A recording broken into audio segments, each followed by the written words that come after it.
Are live, everybody. Welcome to this week's Café Hangout. I'm John Pollock, along with Ting, and thank you for tuning in live for all of our patrons. And here we are, trying to outsmart technology to come at you for the next hour plus. It's been an ongoing war, and sad to say we definitely lost last week. But every game is a fresh start. Yeah, this is very much I would say, the '94 Bulls, where I'm left on my own here.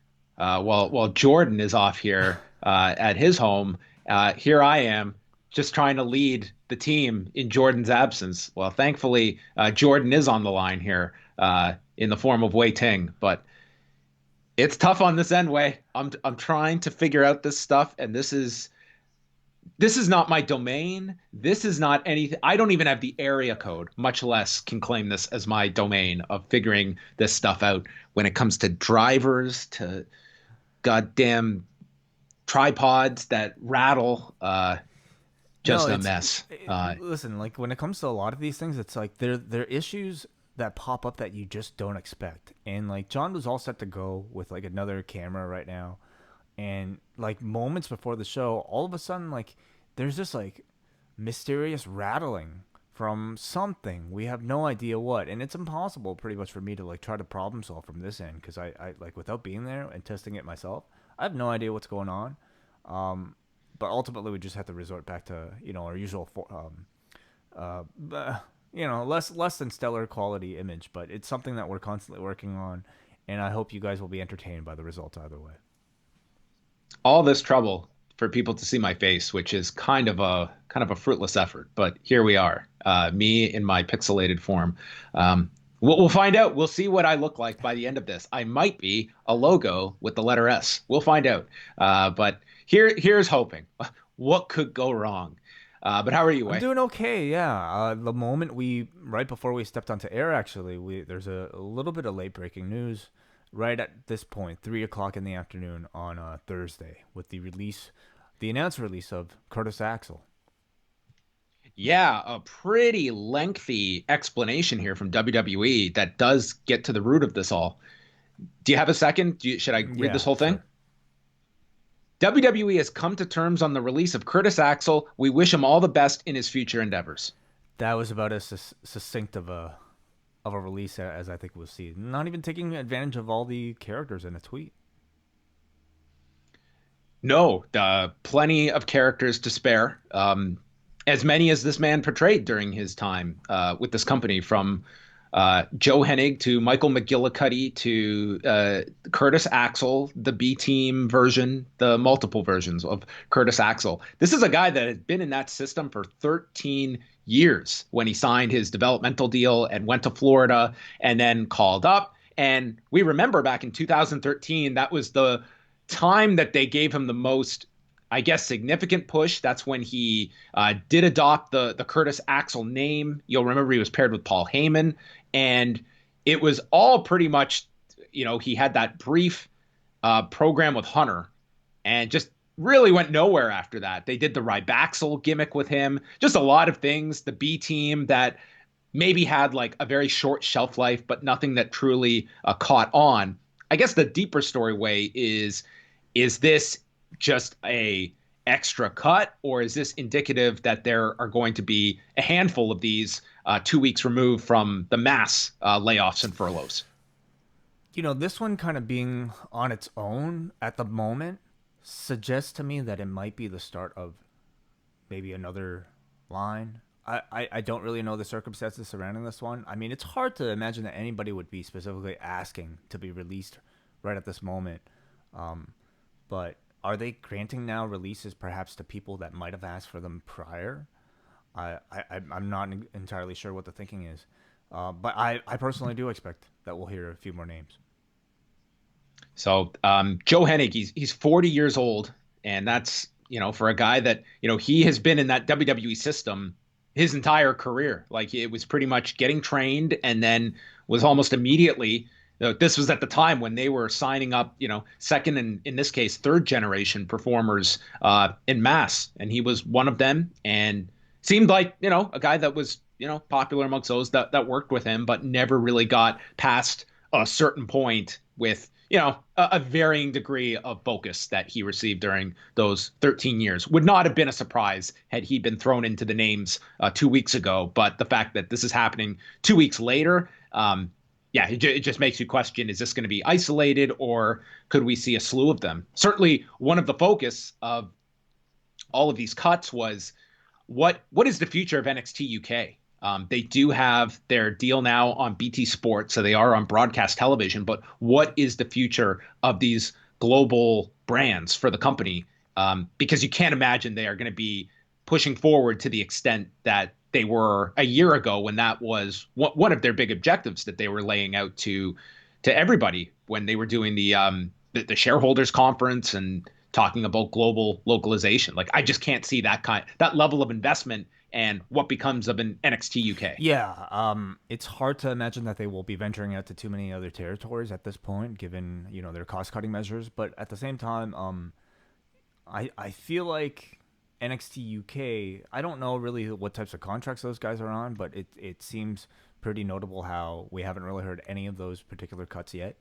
I imagine that they will still go ahead with the project, and it feels like a lot of the cuts we are hearing about are guys that they don't necessarily see that future potential with. Guys that really are, I think, at this point either not on TV too much anymore or are kind of relegated to comedy gimmicks, and uh, that NXT UK to me, I feel like is almost like a different situation. Yeah. We're going to chat about a number of topics on this show, and we'll be opening up the Skype line. If you want to search for Post Wrestling, you can Skype in. We'll be taking your calls and sticking around for the ratings from Wednesday night. And I did want to talk a little bit about NXT from last night. Any overall impressions on the show? This featured Keith Lee and Damian Priest in the main event, and Drake Maverick getting his first win in the Cruiserweight tournament, as well as loading up next week's show. We're going to get two NXT title matches with Adam Cole, Velveteen Dream, and the big Charlotte Flair Io Shirai match, as well as Johnny Gargano against Dominik Dijakovic. Finn Balor will be back on the show. They're certainly gearing up for a pretty big episode next week, which would have been taped this week. Yes, yes. I thought it was a pretty good show. I wouldn't say there was anything that was like mind blowing that I think will stick with me all that long, but I thought it was a. What about the Newly Bro show? Oh yeah, that would stick with me for quite a bit. I appreciate the attempt, but again, I think one of the toughest things to do at this point in this sort of empty arena setting is comedy. Um, it's a different case. Like we saw on AEW, for instance, the Britt Baker stuff. I thought was some of the best things they've done. The Bubbly Bunch I thought was fantastic itself. But when you try to do comedy in an empty arena, in that type of show, even with the laugh track that they decided to add to that segment, I thought for me, it kind of died a pretty miserable death. Pretty ballsy, I think, to go the laugh track route. I think Matt Riddle gets a lot of latitude that he can get away with a lot in the comedy direction. Byron Saxton to me was trying his best like Jeremy Borash would shine in those roles when they would have him host those kinds of segments, like the Feast or Fired segments and such.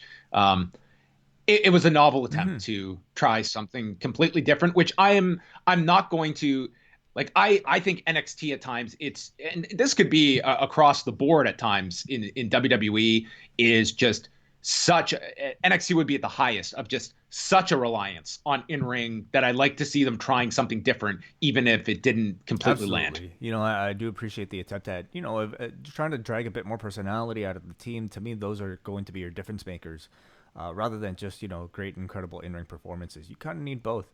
Um, I also enjoyed the continuation of the Drake Maverick storyline. It really, as this continues, I really do have a tough time thinking that he wouldn't be retained at the end of all this. From a storyline perspective, why would you be getting rid of Drake Maverick over Tony Nese? Uh, it's a great question. Tony Nese is like knocked out of this. He's Yeah, 0-2. He's not that's going to true. Well, advance. I mean, the story is that he's already been released, right? And that he's just, so, I guess, if he does well, the story is that he will keep his job. Is that it? Well, the idea is if he becomes this champion, then they've got to Right. keep him. They're not gonna get rid of a guy holding the championship. Um, yeah, to me, it's I think this would come across so much different if it was again with an audience like rallying behind this guy and really getting into this story. In this, it's just tough. There's so many stories that I think you're cut off at the legs because of the limitations of doing this kind of storytelling without an audience with it. They also tried the experiment of having Tom Phillips there live while Mauro Ranallo and Beth Phoenix called the show remotely. How did you feel it worked?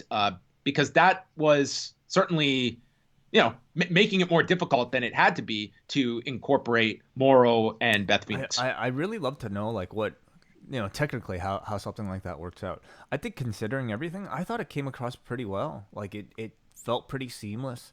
The fact that it felt like they were there, but although you never saw them, I think there were maybe a couple instances where I thought maybe Morrow and Beth might have stepped over each other a little bit, perhaps more than usual. A few Yeah, times. but overall, I mean, I was really happy to hear Morrow's commentary again on that show, Beth as well. I I would say overall it came across pretty well.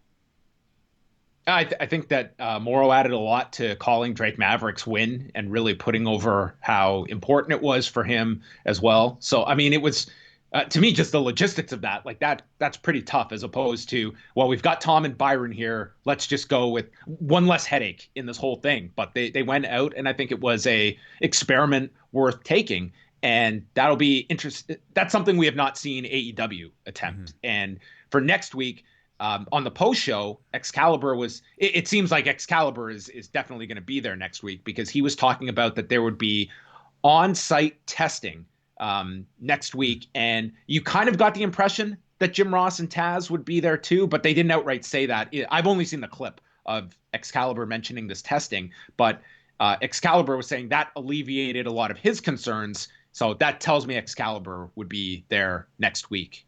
But something that they have not tried the remote commentary, which to me would be it's one thing to have Morrow calling it solo, both of them and three locations. Like I just think that would be really hard to pull Yeah. off. Also depends, how often shows might be going live.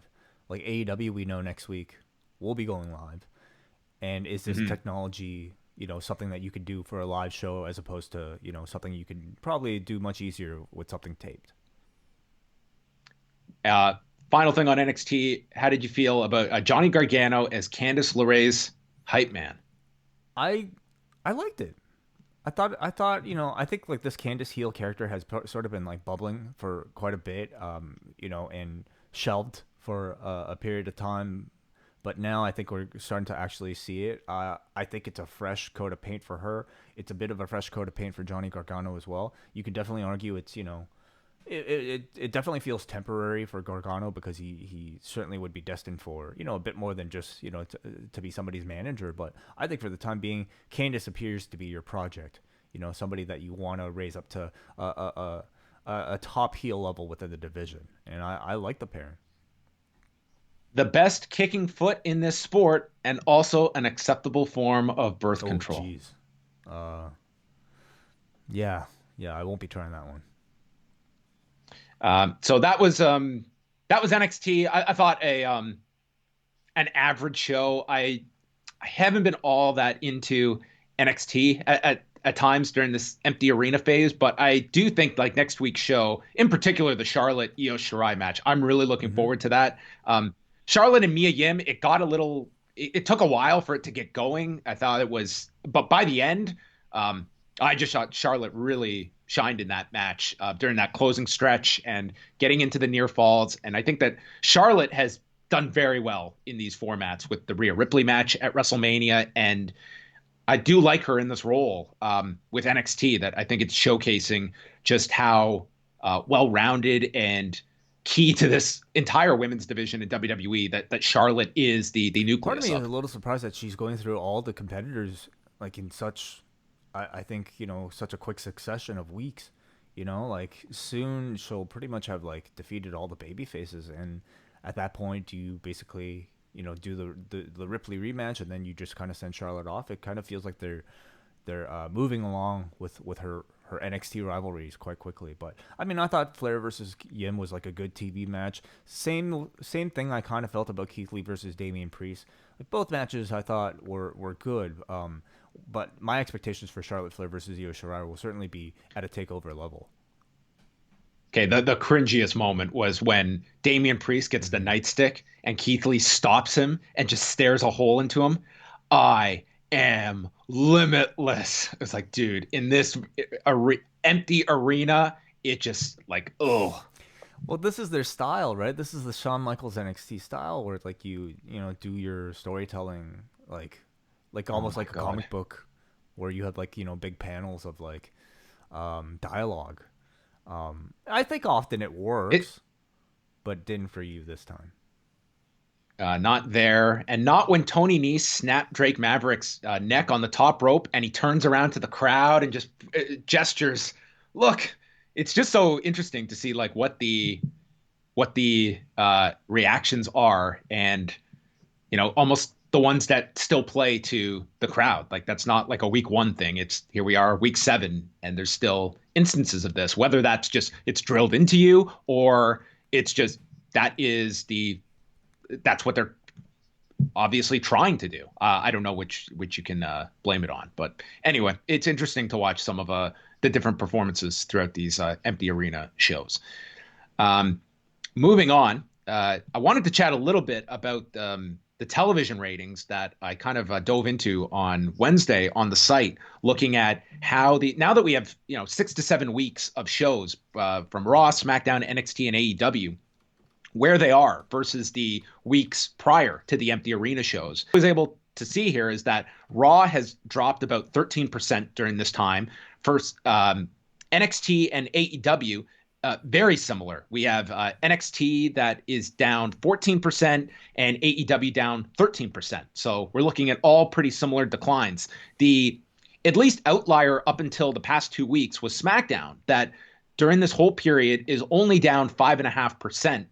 But the last 2 weeks, we have seen dramatic drops for SmackDown, where they have just done their back-to-back lowest numbers since launching on Fox last October. And if we see this trend continue of 2 million or so viewers, they're quickly going to get to that same 13-14% drop. So this many weeks in way, if I were to tell you at the beginning of this phase that you're probably going to lose 13-14% of your audience, is that like a reasonable expectation? Is it higher or lower than what you thought based on the first week or two of what these settings would have in terms of an impact on your audience? I, if you asked me at the beginning of this, I think I would have felt like that was a little high, especially if you were to tell me that wrestling was the only, basically new sporting attraction that was still out there. Part of me would have certainly assumed that people, for lack of anything better to watch, would just decide to watch wrestling, even in its empty arena form. But that certainly doesn't prove to be the case, because it's not only is it having trouble acquiring new fans, it's running off its existing audience too. 13% it really is interesting to me, like to see that number basically be pretty constant at this point across the board. And the challenge of course will be to try to get these people back and then some after all this is done, and to make sure that the bleeding does not exceed beyond 13-14%. Well, that's it. It's not like we're just hitting these numbers. Like at least for Raw and for SmackDown, we're seeing decreases. I feel like AEW and NXT, I don't see too much fluctuation beyond this point. AEW was actually up a bit last week. NXT and AEW, I don't see going much lower than this. But again, if we're looking at 6 more months of empty arena shows, you can't really judge where things are going to be at that point. What is also notable is, with these UFC shows coming up, and as all these other sports leagues are trying to come up with ways to try and get back to play, I'm hearing that same thought process that is completely logical on paper, that people are starved for games and for live content that people are going to be watching in droves. And we have the benefit of seeing pro wrestling put out in this, and the common denominator has been 1 to 2 weeks of the novelty effect and then a big decrease. And I look at major sports, and the arguments in favor would be that I think it's less contingent on the fan experience, but that is part of the viewing experience. We don't watch these games on mute. It's definitely compromising the experience. And these aren't going to be in small warehouses. They're going to be potentially in 18,000 arenas that are empty. And I think it's going to be very similar that the first week or two, yes, people will be tuning in to the NBA or the NHL. But by week 3 or 4, I'm not as confident that numbers are going to be all that high once people are tuning in and watching these very empty shows. Any thoughts from yourself on like how sports may differ from professional wrestling? Well, again, like I kind of look at sports in a bit of a different way in that I don't necessarily watch sports just for overall. I mean, I don't really watch sports, but I'm saying like in the times that I do watch sports, I'm more attached to the result of sports Right. rather than the watching. Like I watch wrestling like I would watch a fictitious TV show. I'm looking for a bit of entertainment throughout the entire process, making sure that the storylines are good, making sure that the individual wrestling moves and little moments in between are interesting. Whereas for me, sports always holds a higher priority in my mind attached to the end result. And for that reason, I look at crowds meaning a bit less for my personal enjoyment if in the moments that I do watch sports. And I'm kind of curious to know, like, will sports have that kind of communal aspect attached to it that obviously wrestling right now doesn't seem to really have? It doesn't really seem to, like, be too much of a conversation for people, certainly outside of our circles. But let's say sports, especially when you get to the playoffs and games that actually matter, will it attract more conversation from people? Will it feel like it's more of a group thing that you could do the way that we're watching Tiger King, for instance? Yeah, I do feel that this UFC card next weekend will do very well, especially the ESPN portion, which has Donald Cerrone. Like it's a loaded card that they have, and being their first card back since March, I think that one's going to do really well. And then the ensuing shows on that Wednesday and Saturday, that is kind of more up for debate of how many people are going to be tuning in for that. But you're right, like it is centered around the result. But that said, I mean, go back to any classic sports moments and watch them without a crowd or without sound. And is that going to wear on people? I think it will, but we're ultimately going to see. And that's going to be something that maybe people are not taking into account is just getting onto television. What is the compromised experience going to be for fans? That as like right now, you do have a lot of options. Like on Netflix, there's a million things to watch, but there's only been one Tiger King so far. And for documentaries, there's only been one Last Dance. And that means, quality is going to be a big part of this as well. Mm-hmm. I guess Tiger King, you can debate quality versus car crash, but nonetheless, like these are things that people attach themselves to. But it's not like just having the ability to broadcast means that you're going to have an audience for it, or at least a large one. So that to me is the big test once we get to live sports. Going back to wrestling, do you expect the 13 to 14% to change over time? Because let's also remember much of these numbers that you had. By the way, everybody, you can find all of John's research in the yesterday's update, the Wednesday update. But a lot of these numbers came during what you would consider to be WrestleMania season. Yeah, I mean, and we've seen the decline since. I like SmackDown seemed to be okay up until the last 2 weeks. And what did SmackDown have that other shows didn't? I mean, you have to look at Raw and Raw and SmackDown had the WrestleMania build, but SmackDown had pretty regular appearances from Roman Reigns, from Bill Goldberg. John Cena showed up a few times. You take those out of the equation. Do you think that has played a factor in SmackDown decreasing over these last couple of weeks? I would think so. Yeah. I mean, it's that coupled with I think just the lack of relevance, attached to things that aren't attached to the WrestleMania name. Money in the Bank, I think they're trying their best, but it is certainly far below the list of priorities compared to WrestleMania, especially for a casual fan.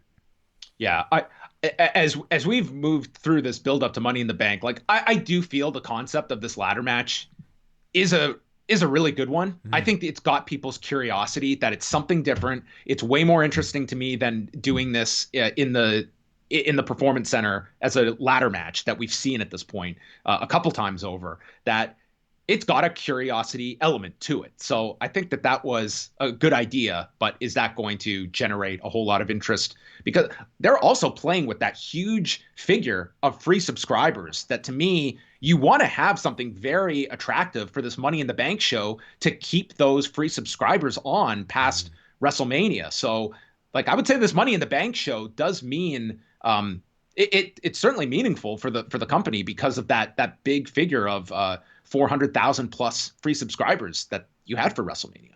Totally, totally. And as it exists, does the card look attractive enough to you outside of that concept? I mean, what I mean by that is like they could definitely, try to create an attraction with a brand new match type, but do you see them, is the star power high enough for a show like this? And is that I something think that that they'll be struggling with in the weeks to come? I think your interest in the show completely lies in the headquarters match. I think that's the only thing that is going to make any kind of difference in this show. If this show does well, I put all of the attention onto that match, and if it does poorly, I put it on that match. I think that is the key number one decision maker for people if they want to see that specific match. The other title matches, I don't think do a whole lot for people with Drew and Seth, with Braun and Bray Wyatt, and the rest of how this card fills out. So it's a test. They did get a lot of positive word of mouth from these concepts at WrestleMania. They were the talking points. And do people have enough curiosity that watched that show, that did see these in practice, to want to stick around for another month and see this show? Let's open up the phone lines right now, John. Are you cool with that? Yeah, let's open them up. So you So can search for us on Skype by searching for Post Wrestling, and we will get you on whenever you call in. And just so to let you guys know, part of the problems we had last week was when I think I put too many people on hold, and that seemed to freeze up the whole system. So I'm only going to have one person perhaps on hold at a time. So if you have to try to keep calling in and you're getting a busy signal or you can't get through, please keep trying. I'll try to get to as many calls as we can by the end of the show. wait, is that a ukulele or is it a guitar behind you It in is a your? ukulele. It's a ukulele. Yes, I Wow. do. I have a guitar here as well, though. Yes. Is it just for show or do you play the ukulele? I'm more of a guitarist, but like I have a ukulele that I got in Japan a couple of years back. I mean I dabble in it a little bit, but nothing really. I would not classify myself as a seasoned ukulele player at all. Oh, well, learning things as we progress. How about you, John? Any plans on perhaps like acquiring a new skill or a hobby during this downtime? Oh dear. Uh, am I still here? You are still here. Yeah. Oh, okay, we had a little hiccup there. My Oh, heart sank. okay. My only skill I'm trying to grow during this time is being technologically savvy. That is my long-term goal during this entire pandemic, to come out of this and get a nod of approval from Way. The fact that we've lasted this long, I think you already have a very high nod of approval. I'm nodding right now. And caller, I would even nod even bigger if you can hear us right now and if you're on the line. Are you there? I, I certainly can. Paul from New Jersey. Wonderful, wonderful. Welcome, Paul. Oh, thanks. And don't feel too bad, John. I'm 34, and my 4-year-old nephew is better at working YouTube and the TV than I am. So, it just happens. But I wanted to comment on I've been such a fan of Dark Side of Wrestling. I think it's been so amazing. And I don't know, I was watching the David Schultz one last night, and I know, like, you can't go around hitting people, of course, but I really did not feel sorry for John Stossel at all. I thought he was kind of being a little bit of a pest, and like, you don't go to a magic show and like say, hey, this isn't on the up and up. And I just wanted to know if you guys saw it and what you thought about it. I watched it. Yeah. I don't just disagree with you at all. I mean, that type of journalism is very, I think, antagonistic by nature. At the same time, like, do I feel bad for John Stossel? Not in the least, not at all. But was a man out of line for physically attacking somebody who, you really can't, you really shouldn't. Ultimately, David Schultz was absolutely in the wrong, in my opinion.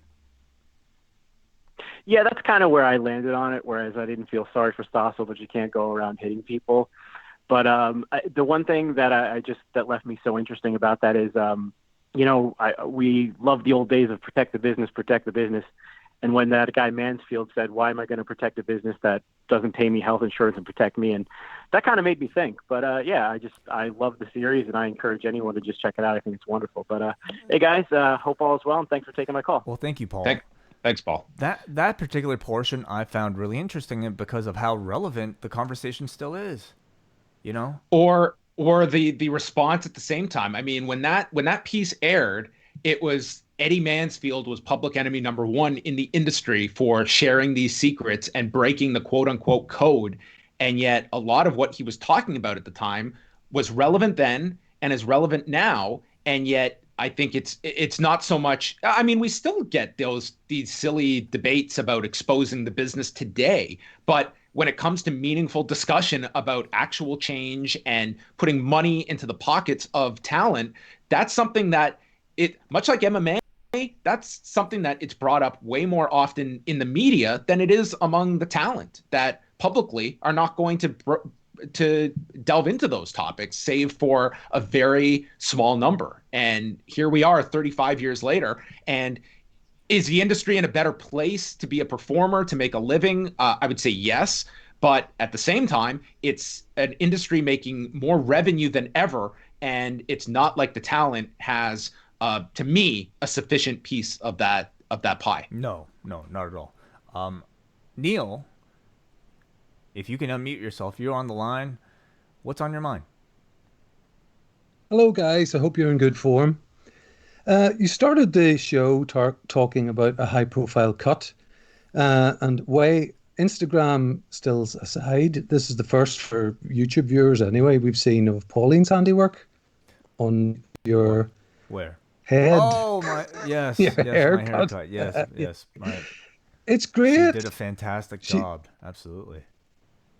You're not wrong. It's terrific. She's becoming quite the rising star of post-wrestling. And thanks to her as well. And that goes for everyone who's on the front line, of course. And I hope there's something else for her ahead of after Total Recall ends. Maybe you could go back to the very beginning of Total Divas and do the whole run. Oh, God, that's a long process. But thank you, Neil. Appreciate that. What's on your mind? John, I found your analysis of the ratings fascinating. My understanding is that total TV viewing in the US is up lately, mostly driven by news. So it's interesting that there's no crossover at all from just, more eyes in front of the screen. So I'm a bit surprised by the level of fall off in viewership. Also, a very good job, I thought, with the Moxley interview. I mean, I get the impression he's not the chattiest guy and perhaps not the easiest interview. And I think also when someone is, out there to actively promote a project and you want to get something a little bit more, I think you did a really good job with him. Well, thank you. I mean, with Moxley, I've interviewed him multiple times, and every time I've interviewed him, usually the end result is, I typically enjoy talking to Moxley because I think that he can very much be long-winded when it comes to different answers, but there's a lot in there that you can gain from it. So I was happy with the interview. I thought there were some interesting points that he brought up and such. But it's he's a guy that will, I felt he was in fine mood and such like that. So I didn't have really any issues with it. Yeah, absolutely. No, it was a very good interview. But now that I've got my customary compliments out of the way, I hope you won't mind if I give you just a little bit of constructive criticism for once. Oh, we would love it, actually. Yes. I promise it is constructive. John, I just can't see your all-mint restaurant, mint condition, succeeding. I think the dessert menu particularly is going to suffer. And drinks, anything with citrus, as anyone who's had a sip of orange juice after brushing their teeth can attest, it, problematic. I think you might get a few interested sort of, the curiosity factor for a week or two, but then it might drop off just like these empty arena shows. Very nice analogy. I actually think Sriracha are going to do. an old sriracha restaurant run by Way might be more successful. I have an We'll be idea for competing. some sort of the makings of a good sitcom. I think the two of you sort of with these two competing restaurants next door to each other, and this is Scathing just. criticism, Neil. I'm sorry. This is just where my mind is going during lockdown. It's nothing. But I'll leave you with that on that Thank you, Neil. bombshell. Cheerio. We'll take all of your notes into fine consideration. So Thank thank you. you. Bye bye. Thanks, Neil. Um, I mean, think of the possibility though, when you might not be able to use citrus, but like all the other desserts you might be able to make.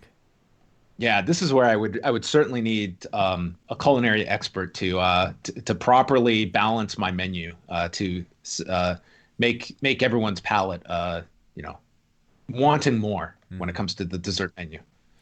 We will. We were planning on talking a bit more about the Dr. D. David Schultz edition of the show on Rewind to SmackDown, but quickly, did you have any more thoughts on it for the time being? I liked the episode. It was I throughout all of these, I always feel that the strength of these documentary episodes from Dark Side have been when you have the reporters and journalists in there to kind of give you like that's always going to be kind of the way I'm navigating these are kind of the factual roadmap of sometimes very complex stories like we got with the Jimmy Snuka story, that with the Dino Bravo episode last week.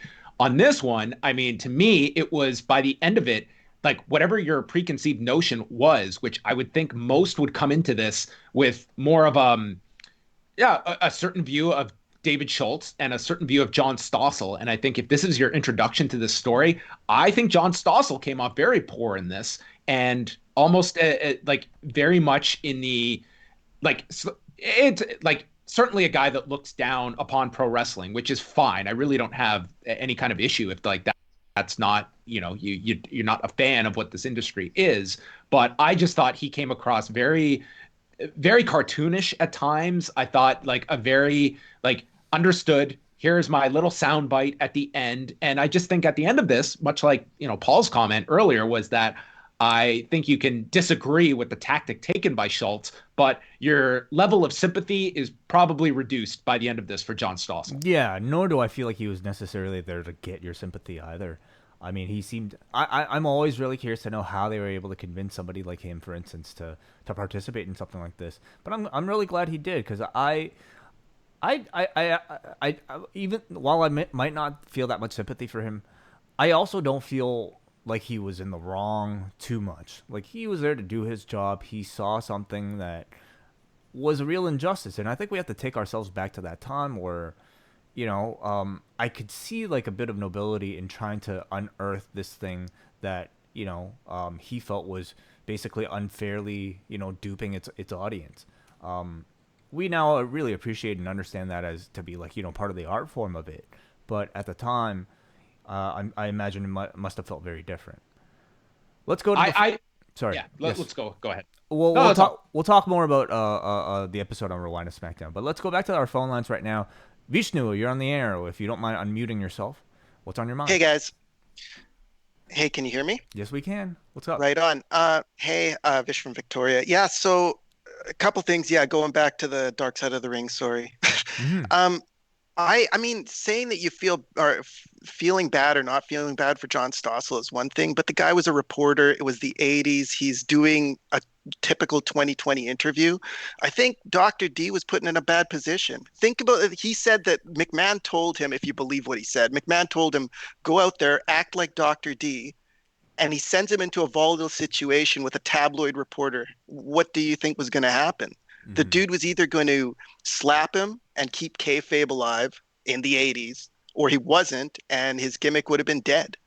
And I think Cornette made an interesting point too at the end, as much as, Cornette's all over the place. But in this case, he goes, well, even if Dr. D hadn't have done that and it had gone on and he had tried to get a career in WWE, with that type of mentality, how long would he have lasted? He would have found something else to beef about. He did after wrestling have a decent career as a bounty hunter, it seemed like. So, I mean, he was ahead of his time. He was the first dog. So, I mean, I don't think I feel too bad for the guy per se. That's just my take on it.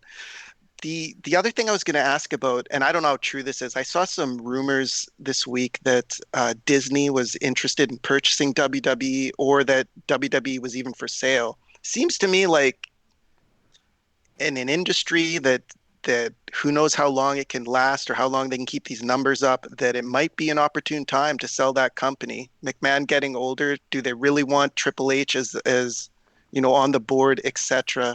I'll leave you guys with that. Good job. I love listening to you guys during COVID season, and everyone stay safe, and talk to you guys soon. Thank you, All Vish. right, thank you, Vish. Thanks, guys.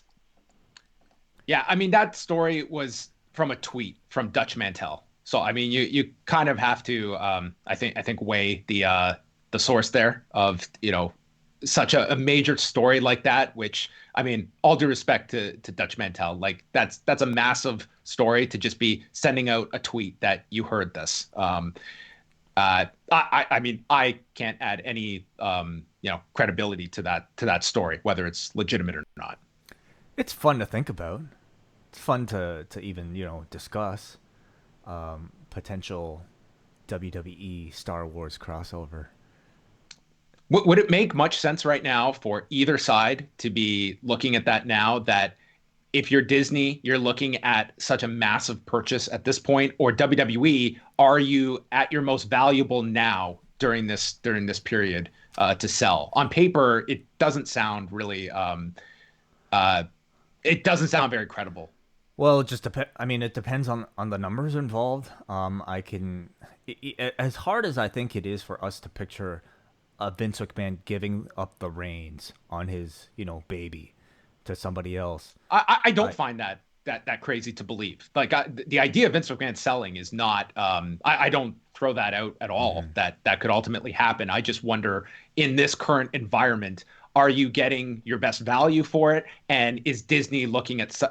Let's put it this way, okay? If WWE seriously had any inclination that there would be a major conglomerate that would want to buy you out now, would that not give you the confidence to push through with the XFL for a Disney to outright buy a sports league for content 2 years down the road? Because I can see that being a lot more attractive on paper for a Disney for content on ESPN Plus to buy a viable spring football league. Yeah, but it's also not proven. I mean, you're getting a B version, very, very, very lower level version of something that people are already very satisfied with in the NFL, or you're going to get the NFL of this particular sport in the WWE. It certainly is harder for me to picture like WWE within the Disney portfolio, just kind of given how I don't know, it is somewhat violent. It is, not perhaps always. So is UFC.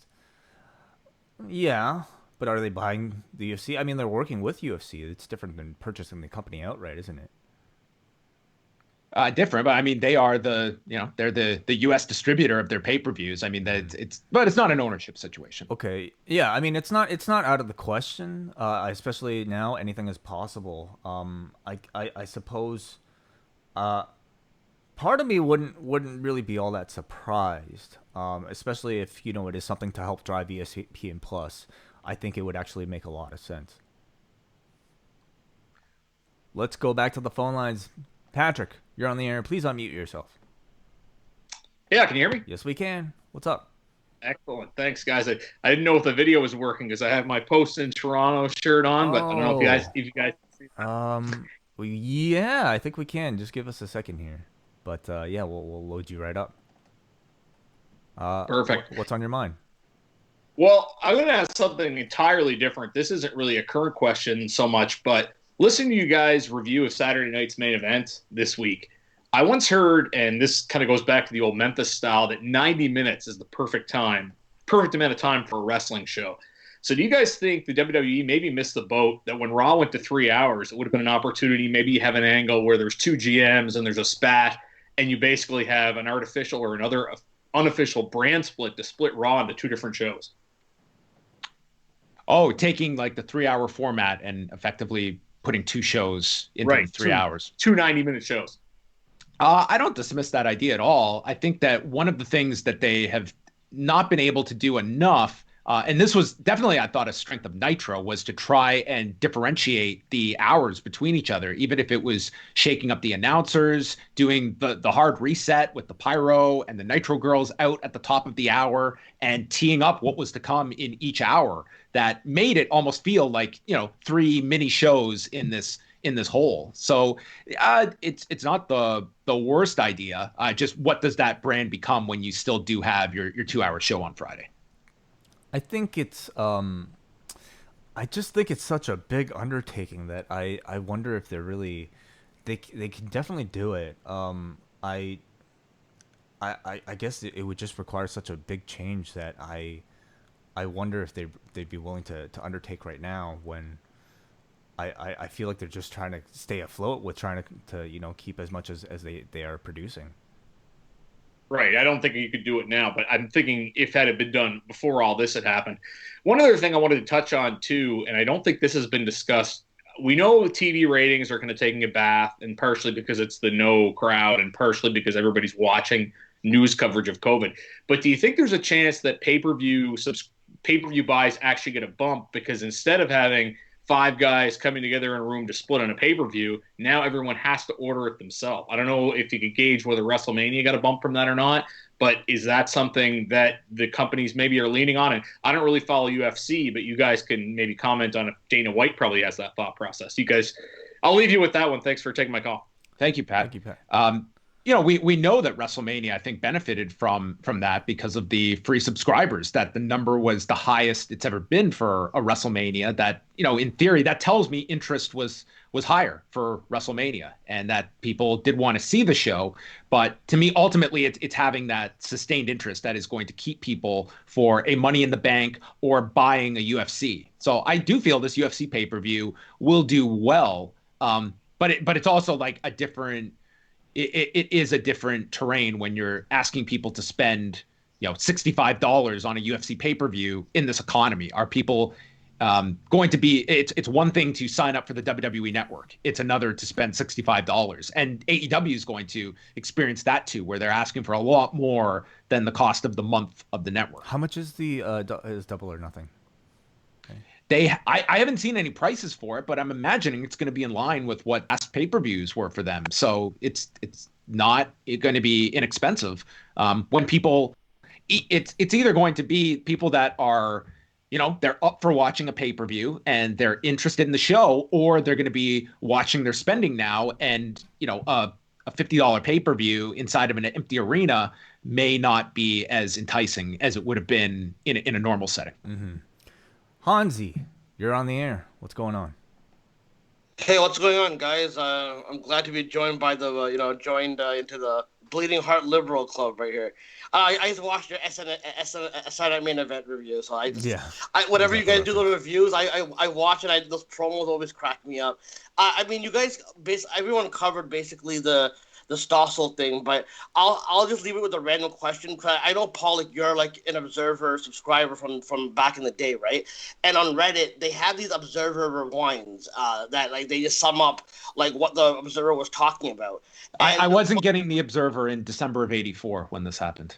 Oh no, not '84. I was gonna move up to the his own heart stuff, whatever, right? I know this is random, but I just wanted to get you, because maybe you have some insight on this. Maybe there was talk in these Observer Rewinds that there was this document that Martha Hart had, and that I think Ellie Hart faxed to WWE, and this document apparently could have like done some real damage to WWE, which is why they settled out of that. Do you think in this upcoming one, like in the season finale, will that come into play? I was going to ask you about John Stossel and all that, but a lot of callers already touched upon what I was going to say, so I just thought I would ask you, do you think like that will be covered? Because that was actually an interesting thing that I saw in those Observer Rewinds, that they basically like the lawyer, Jerry McDevitt, basically got a hold of this document, and we don't know what the document was.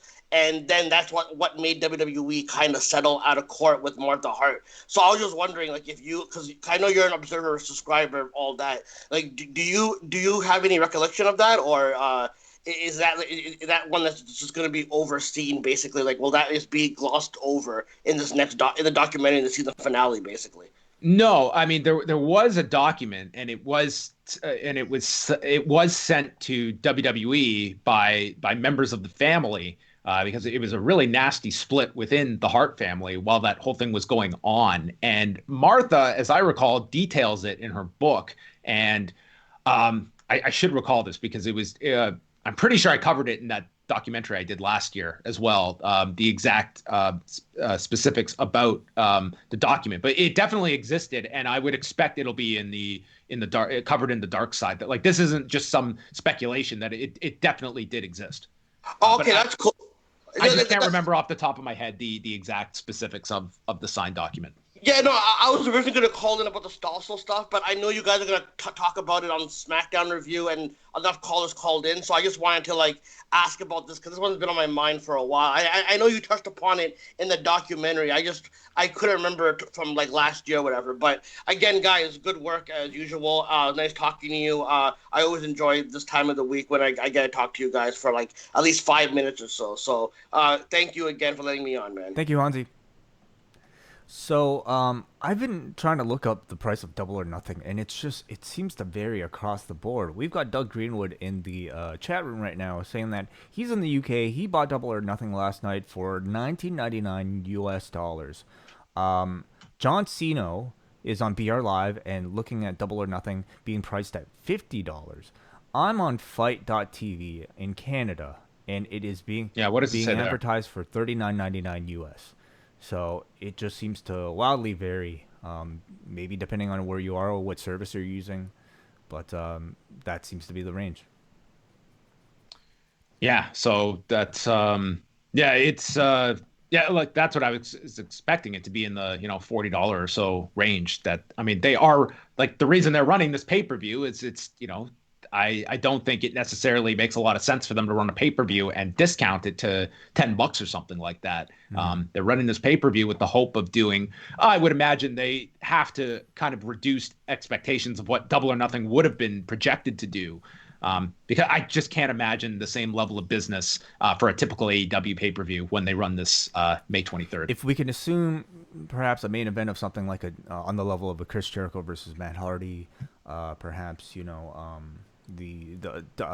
or Cody versus Lance Archer, and something involving Jon Moxley, are those strong enough main and semi-mains to justify the price?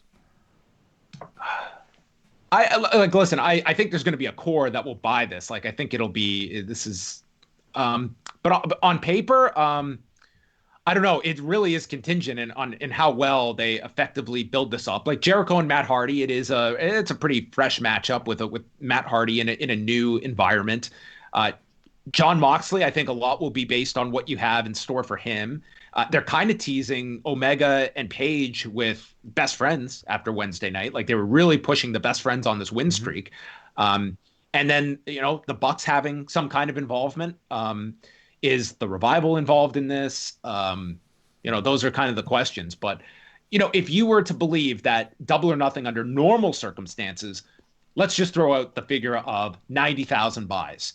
Like, where, and it's hard to say because the next 3 weeks of television are going to be people's deciding factor of whether they buy this show or not. But to me, like, I would be narrowing that by a significant margin of what to expect. Like, I would say if you're projecting 90 and you end up with 60, I think you take that as, like, a good sign, because these empty arena shows, to me, it's like that's a real tough ask of people when they've been watching these and there is less interest in the product across the board. And now, you want to spend however much it's going to be on your provider for this pay-per-view. Yeah, my gut would be less. We've seen viewership take a hit. We're talking about, economy now, where a lot of people are a lot more careful about their spending on luxury items such as something like this. So it would make sense to me if projections are going to be lower. And what streaming is going to have in terms of an impact on this pay-per-view in this climate, more so than a traditional pay-per-view. Mm-hmm. Absolutely. It should. Do you see AEW doing any sort of like B-level pay-per-views like they've done in the past? In the form of like a Fyter Fest or Fight for the Fallen. I mean, they haven't done any of those since they got television. It's only been major pay-per-views, and I think that that's the better way to go about that. We don't like what when WWF expanded and they introduced those in your house events. The idea was, okay, we can get people to buy these pay-per-views monthly, and the draw is that they're cheaper, they're shorter, but the audience just took them as these are not A-level shows, and they're that much more skippable. And it was once they were kind of put on a closer tier as the big shows where they were 3 hours and they were the same value and price that you saw buys go up. So to me, when you're asking people to pay for a pay-per-view, I think AEW really wants to put a premium on those shows feeling special and important and not just a level below your big four pay-per-views that you're putting out each year. We are going to stick around waiting for the NXT AEW ratings this week. But if you have a call, anything that's on your mind, call us right now on Skype at Post Wrestling. We have a bit more time for you guys. And can you talk a bit? What else is coming up on the site this week? So if you do want to check out some of the interviews that we have up this week, we were talking about the John Moxley interview that you can download. Also, Andrew Thompson did a 30-minute chat with Christian, a.k.a. Jay Riso, about his role as both an on-screen performer and a executive producer on this Cage Fighter film that's going to be coming out May 16th on Fight. And he goes into a lot about Christian's career, discussing the Hall of Fame, the Un-Americans run, going to TNA, Edge's return, a really thorough interview that Andrew did. So I wanted to make mention of that. And then looking ahead to the next couple of days, Friday, we'll have a new British wrestling experience with Martin, Benno, and Jamesy, chatting all the latest news, as well as the latest Riptide event called The Storm that they will review. Friday night, Wayne and I are back with Rewind to SmackDown, which will include our review of the latest Dark Side of the Ring. And then Sunday, WH Park returns for Post Pro Res, where we're going to discuss the All Japan show that I've seen most of by this point that aired this morning. And we're going to do a review of the Great Sasuke documentary that came out a few years ago, but it's now up on YouTube for free to watch and was actually, I did embed it in Wednesday's update. If you want to go check this out about Great Sasuke from this film came out in 2013. Did you watch it already? I did watch it. Yeah. Quick, good, bad, middle. I think it's a real interesting look at Great Sasuke and more so the focus of those around him as he has this obsession, I would say, with professional wrestling and the performance aspect of it, coupled with politics. And it's interesting to hear from his children, from his wife, and those around him as he is getting older. The injuries are piling up, and yet he is still just has this obsession with with wrestling. And it's also, looking in hindsight that, he continues to wrestle. Any karaoke? There was no karaoke in this, but certainly is a man, like, you get to see him like on the street as he's campaigning. This was for the election back a couple of years ago, the one that he lost when he was not with the Liberal Party but was an independent, and just not getting a whole lot of traction. And then he's talking about like just gimmicks to come up with, like being more of a showman. And you're just seeing him just try and throw ideas at the wall. And it's not all that different to juxtapose. He's promoting this big anniversary show while at the same time trying to get voters to vote for him, and kind of the overlap between tactics of selling yourself to a public. The guy in a mask wants to be more of a showman. Yes. Yeah. He needs to get a nicer car and be more cocky. And this was for me, it was one of the biggest like Japan moments in my lifetime. Being in Tokyo, one of the first times that I was ever there, and being down in the Tokyo subway system, my brother pointing out this weirdo in a mask looking at a magazine at a newsstand, and I recognized the mask immediately as Sasuke's, and lo and behold, it was Mr. Great Sasuke himself. So I've had that experience, and I would say the man was plenty charismatic just on appearance alone. I look forward to the review, John, and let's go to the guy who christened the show Post Perez, Brandon from New Jersey. You're on the air. Please unmute yourself. What's up? Hello. Hey, what's up? What's What's going going on? on? I'm excited for the return of Post Perez, man. I am too. In fact, John, is there? I wonder if there's going to be an announcement for perhaps the first ever piece of Post Perez merchandise on this show. There may be such an announcement, and it comes with a laugh track, just like this. This is the newly post show with our laugh track, Brandon from New Jersey. We may also have the first ever post Perez contest. So tune in on Sunday for that. Post Perez contest. Wow. A contest, yes. Are you going to make it to Sunday, Brandon? I don't know if you're going to make it to 4:30. Oh man, I hope I do, man. Why wouldn't I? I don't know. You're just this is a new record for you. I mean, you're just I haven't even gotten to the comedy yet. But nonetheless, what's on your mind, Brandon? Yeah. So you guys are talking about Dark Side of the Ring, and I love it. I wasn't really fond of this week's episode. I mean, Dr. D, look, he kind of looked like Sid, right? Sid? A little. Yeah. He's always kind of looked. I mean, they shared a similar look. I can see that comparison. He's got some years on Sid, but he kind of looked like a mix of Sid and someone at a Trump rally. You know, he looked more to me like the Kevin Nash impersonation of Sid. Remember that when he dressed up as Sid, and then like Sid did the "I got half the brain that you do" promo. I do remember that. That's an all-time classic for Brandon, I'm sure, on that Nitro. The glorious. But yeah, my favorite episode so far has been Dino Bravo ones. That one was awesome. That was the year I started to fall in love with the Fleur de Lis and the Quebec Nordiques when the Dino used to rock the outfit like that. Why Nordiques over Canadians? Because Peter Forsberg when he was on after the Lindros trade. Wow. Were you a Sakic fan? Oh, I love Joe Sakic, but I like Simon and Mike Ricci. I love my grinders and goons on the squad, but Chris Simon was awesome. But anyway, that was the first time seeing Pat LaPrade. I didn't know he was French. I thought he was from Lynchburg, Virginia, because my friend BC, he's from. He's got the same last name, and he's from the Virginia area. Yeah, it's really hard to tell from all of Pat's work that he's from Quebec. Yeah, yeah.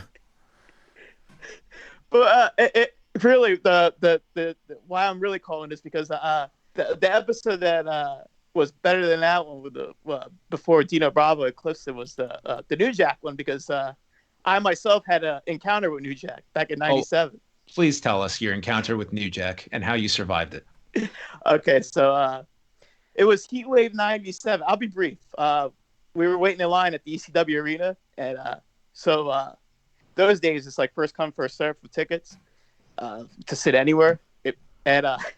So there's a cheesesteak place like around the ECW arena. And my friends decided, they're like, okay, well, can you wait on our spot and we'll get food for you and whatnot. So they left to get the cheesesteaks and whatnot. And where I was waiting in line at, there's like a side entrance where I guess the personnel would come in and out to set up the ring. And this is foreshadowing. So anyway, I'm sitting there and I have a boombox, and it's not my boombox. It was my friend who left to get said sandwiches while I was waiting in line. And there was a tape, and it was being played on the tape was a pay-per-view of an ECW show. I was just listening to it. So I'm sitting there and listening to it. All of a sudden the door is opening, and I didn't hear it close that I was waiting there. And this gentleman pulls up next to me, and he was like, "Do we got a problem?" And I was like, "I don't know what you're talking about. What do you mean?" And I look up, and it's New Jack. He was like, "Oh, we got a problem," because he and then he started accusing me of bootlegging because I was listening to an ECW show, and he started cursing at me. And in the process, his big foot crushes the boombox, and I'm looking at the boombox getting destroyed, and I'm like, "Oh my God, this is really happening."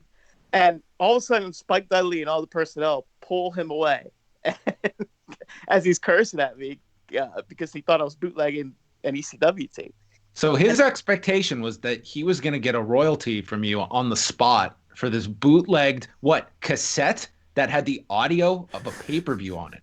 Correct. And I'm getting cursed at. And all of a sudden my friends pull up and start laughing at me. I mean, it wasn't your boombox, so I mean, was the owner laughing at you? Because that definitely is the joke on him. Yes, my friend Steve it was a hoot for him that I got absolutely pillared by New Jack. It sounds like a Wow. supervillain origin story. Is what this sounds like. I just love the idea that your friend was able to not splurge for the VHS of this one, but needed it in cassette form to travel with this pay-per-view in a boombox just for these memories of said ECW pay-per-view of the past. Nonetheless, it was a good show, and I have one thing to say to New Jack. Fuck you. Wow. Dark side of the ring, Brandon from New Jersey. I love you guys. Thank you, Brandon. Thank you for that story. Well, there you have it, everybody.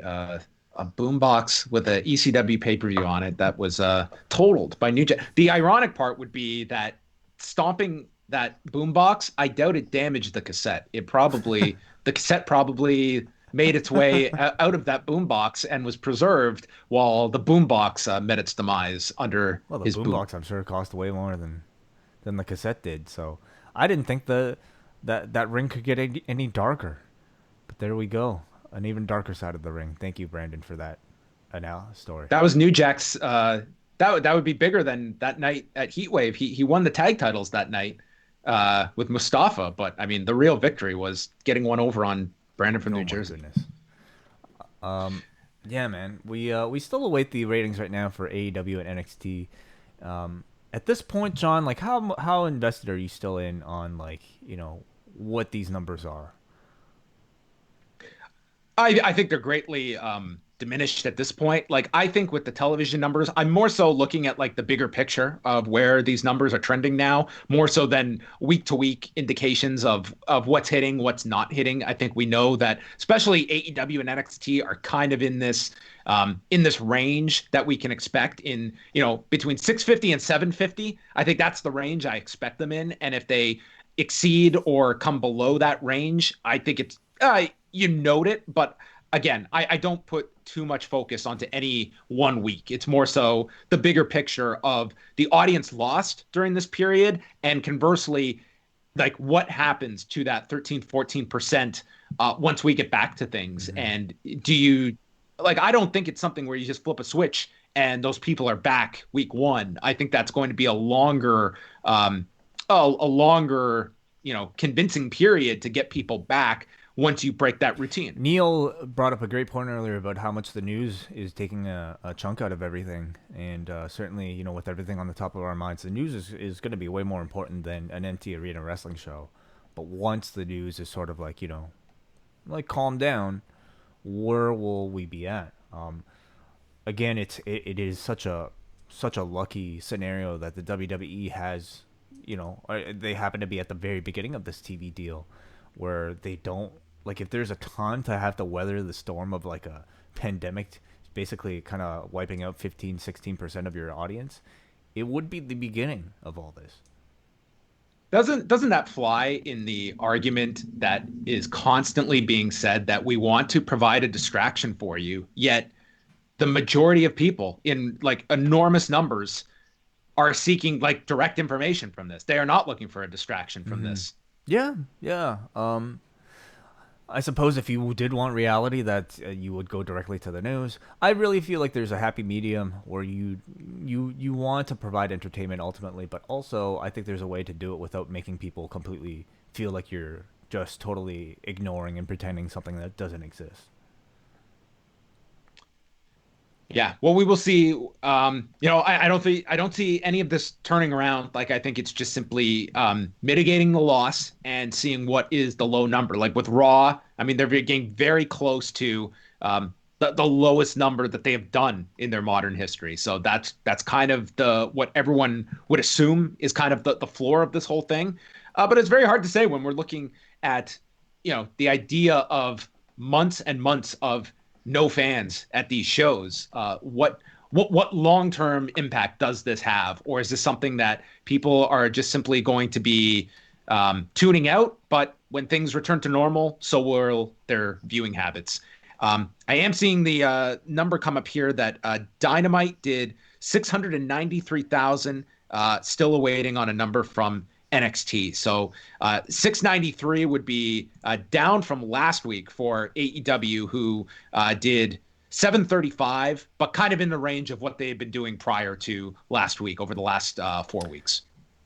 AEW, that number not being out might not necessarily be indicative of anything, but do you expect them to crack the top 50? Which is Sorry, that NXT? Yes. They've kind of hovered it.